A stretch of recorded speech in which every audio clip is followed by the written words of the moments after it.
Hello student, आज हम पढ़ेंगे हिंदी थर्ड लैंग्वेज ग्रामर। शब्द एवं वाक्य। शब्द एवं वाक्य को हम लोग इंग्लिश में कहते हैं word and sentence. Okay student, आइए हम पढ़ते हैं शब्द। शब्द के बारे में जानते हैं। भाषा में शब्दों का बहुत महत्व है।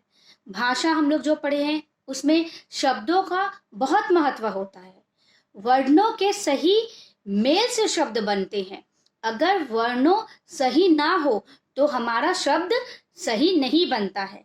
इसलिए वर्णों के सही मेल से क्या बनते हैं? शब्द बनते हैं, शब्द बनता है। प्रत्येक शब्द का अपना अपना अर्थ होता है। अलग अलग जो भी शब्द है उनका अलग अलग मीनिंग निकलता है। अर्थ को हम लोग मीनिंग कहते हैं। जो व्यक्ति जितने अधिक शब्द जानता होगा उसकी भाषा उतनी ही अच्छी होगी। सही बात है। जो व्यक्ति जितना भी शब्द जानेगा उसका जो भाषा क्या होगा और भी अच्छा होगा।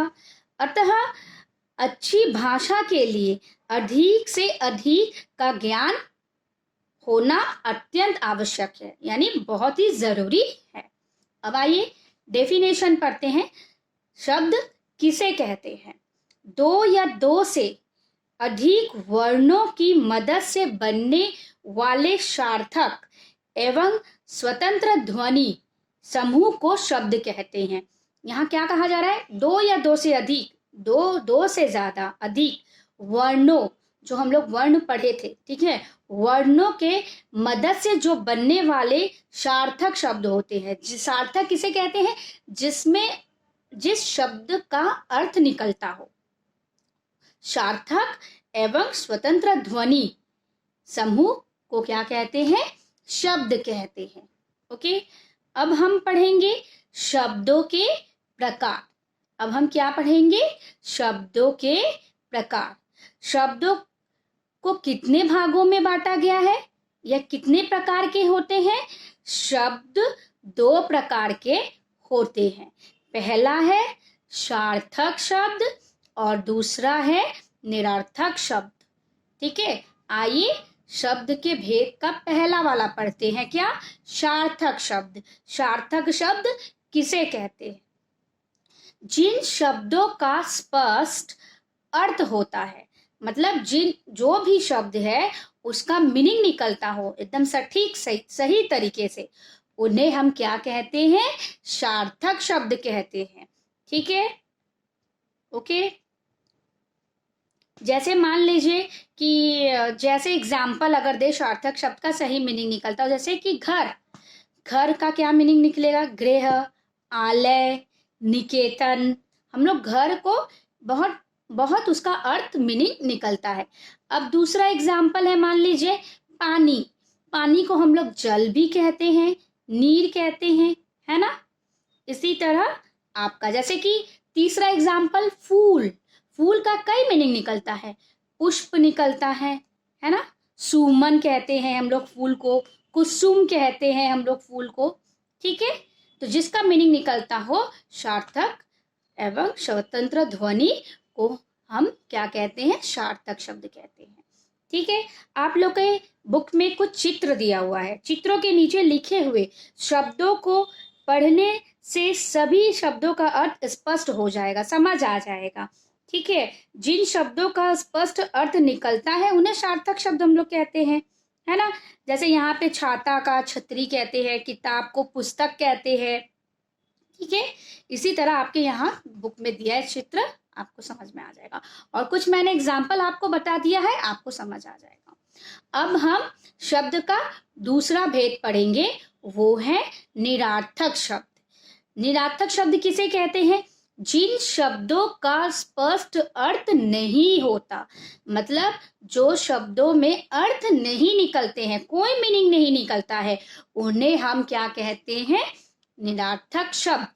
ध्यान से सुनिए स्टूडेंट, जिन शब्दों का स्पष्ट अर्थ नहीं होता, जिन शब्दों का अर्थ नहीं निकलता, उन्हें हम कहते हैं निरर्थक शब्द। ओके, ठीक है। जैसे मान लीजिए मैंने आप लोग को पानी समझाया था, नीपा, नीपा का तो कोई अर्थ नहीं निकलता है ना, ठीक है। जैसे कि छाता, तो ताछा, ताछा का कोई मीनिंग नहीं निकलता। आप लोग के बुक में दिया गया है ताबकी, ताबकी का कोई मीनिंग नहीं निकलता, ठीक है। डीमोल का कोई मीनिंग नहीं निकलता, रबंद का कोई मीनिंग नहीं निकलता, लफू का कोई मीनिंग नहीं निकलता। अगर सार्थक शब्द होता तो ताछा का छाता, छाता का मीनिंग निकल सकता है, ठीक है। किताब का मीनिंग निकल सकता है, ठीक है।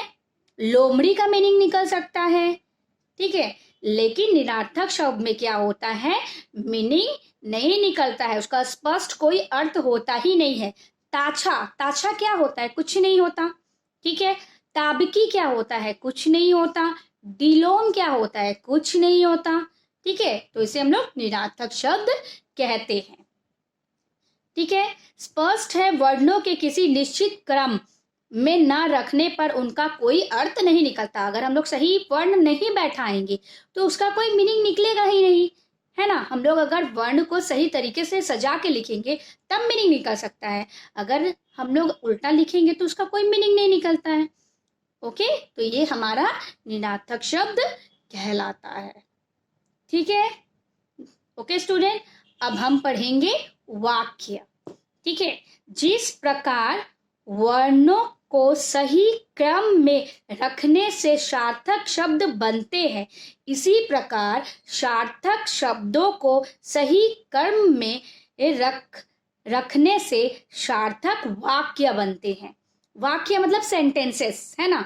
तो यहाँ क्या बताया जा रहा है, ध्यान से सुनिए स्टूडेंट। यहाँ बताया जा रहा है कि जिस प्रकार हम लोग जो वर्णों जो होते हैं, वर्ण को अगर हम लोग सही जगह बैठाते हैं और उसको सार्थक शब्द बनाते हैं, उसी प्रकार जो सार्थक शब्दों को सही जगह पे हम लोग रखेंगे तो उससे हमारा क्या बनेगा, वाक्य बनेगा, सेंटेंसेस बनेगा। ओके स्टूडेंट, आइए आगे पढ़ते, क्या सेंटेंसेस बन जाएगा। रोहित तैर रहा है, ठीक है।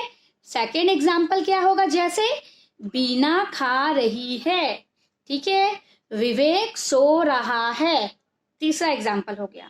ओके, आप लोगों के बुक में चित्र दिया हुआ है। ओके स्टूडेंट, हमने देखा है कि इन वाक्यों में उन्हीं सार्थक शब्द को गलत क्रम में एक साथ लिखा गया है, ठीक है, जिसके कारण उनका कोई भी अर्थ स्पष्ट नहीं हो रहा है।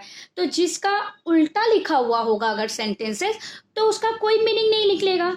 जैसे मान लीजिए मैंने आप लोगों को क्या बताया था, वाक्य में अगर सार्थक हो, शब्द सही जगह पे सही क्रम में हम लोग अगर लिखेंगे तो वो सही है। जैसे कि रोहित तैर रहा है, ठीक है, ये सही है, ये सार्थक शब्द, ठीक है। अब मान लीजिए इसका उल्टा लिख दिए तो ये निरार्थक हो गया। जैसे मान लीजिए है रोहित रहा तैर, तो ये गलत है, इसका तो कोई मीनिंग नहीं निकलता। है रोहित रहा तैर, इसका कोई मीनिंग नहीं निकलता है। अगर ऐसे होता रोहित तैर रहा है, तब इसका मीनिंग निकलेगा, क्या निकलेगा, रोहित क्या कर रहा है, तैर रहा है, ठीक है। ओके स्टूडेंट, हम बातचीत में सार्थक वाक्यों को क्या करते हैं, प्रयोग करते हैं। हम अभी जैसे आपको समझा रहे हैं स्पष्ट से एकदम, तो ये हमारा सार्थक शब्द हो गया, ठीक है, वाक्य में, सेंटेंसेस में हो गया। इन्हीं वाक्य से हमारी क्या बनती है, भाषा बनती है। इसी वाक्य से हमारा क्या बनता है, भाषा बनता है। ओके स्टूडेंट, मैं अभ्यास आप लोगों को नेक्स्ट वीडियो में अपलोड कर दूंगी। Okay student, thank you.